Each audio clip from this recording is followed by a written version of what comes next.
অর্জুনের মন কুরুক্ষেত্রের যুদ্ধক্ষেত্রে যুদ্ধ করার জন্য দোদুল্যমান হতে শুরু করেছিল। তখন ভগবান শ্রীকৃষ্ণ নিজেই তাকে ব্রহ্মরূপ দেখিয়ে গীতার প্রচার করেন। তারপর অর্জুন জীবনের উদ্দেশ্য বুঝতে পারেন এবং যুদ্ধের জন্য প্রস্তুত হন। গীতার শিক্ষা আমাদের মনের মধ্যে চলমান অস্থিরতাকে দূর করতে পারে।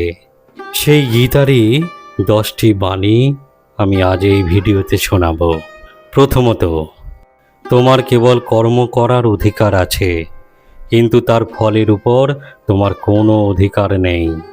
অর্থাৎ আপনি কেবল আপনার কর্মের উপর মনোনিবেশ করুন, ফলাফল ঈশ্বরের উপর ছেড়ে দিন, এতে মানসিক শান্তি আসবে। দ্বিতীয়ত, যে তার মনকে জয় করে সে প্রকৃত যোগী।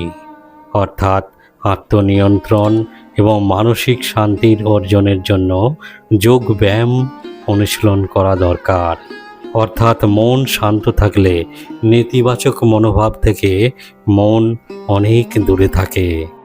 তৃতীয়ত, আমি তোমার হৃদয়ে আত্মা হিসেবে বাস করি। অর্থাৎ নিজের উপর বিশ্বাস রাখুন, আপনি নিজের মধ্যেই আপনার সমস্যা খুঁজে পেতে পারেন। আত্মাকে জানার মাধ্যমে প্রতিটি অসুবিধার মুখোমুখি হওয়া সহজ হয়। চতুর্থত, যতক্ষণ তুমি নিজের মধ্যে শান্তি বজায় রাখবে, ততক্ষণ কোনো বাহ্যিক পরিস্থিতি তোমাকে বিরক্ত করতে পারবে না। অর্থাৎ প্রতিটি অসুবিধাই ক্ষণস্থায়ী। অত্যন্ত ধৈর্য এবং বোধগম্যতার সাথে তা মোকাবেলা করুন।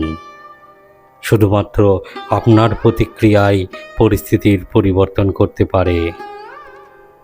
পঞ্চমত, নিজের ধর্মেই পবিত্রতা আছে, অন্যের ধর্ম অনুসরণ করা কখনোই কল্যাণকর নয়। অর্থাৎ আপনার স্বভাব এবং গুণাবলী অনুসারে কাজ করুন। অন্যদের অনুকরণ আপনার আত্মার বিকাশ ঘটাতে পারে না। ষষ্ঠত, আমাকে আবদ্ধ করে এমন আকাঙ্ক্ষা থেকে মুক্ত করো। অর্থাৎ যখন আমরা আমাদের আকাঙ্ক্ষা এবং প্রত্যাশা কমিয়ে ফেলি, তখন আমরা মানসিক শান্তি ও তৃপ্তি পেতে পারি। সপ্তম, যারা আমার ভক্ত আমি তাদের সন্তুষ্ট করি এবং তাদের জ্ঞান ও সুখ দান করি। অর্থাৎ ভালো এবং ইতিবাচক মানুষের সাথে থাকুন। তাদের সমর্থন আপনার জীবনে ইতিবাচক পরিবর্তন আনতে পারে। অষ্টম, যে ব্যক্তি তার সিদ্ধান্তে বিচক্ষণতা ব্যবহার করে সে কখনো ভুল হয় না। অর্থাৎ জীবনের প্রতি ক্ষেত্রে বিচক্ষণতা ব্যবহার করুন, যাতে আপনার দিক নির্দেশনা সঠিক থাকে। নবম, রাগ, অহংকার এবং অহংকার এড়িয়ে চলুন। এগুলি একজন ব্যক্তির পতনের দিকে নিয়ে যায়। অর্থাৎ রাগ এবং নেতিবাচক আবেগ নিয়ন্ত্রণ রাখুন। এগুলি মানুষের জীবনে অশান্তি ও ঝামেলা ডেকে আনে।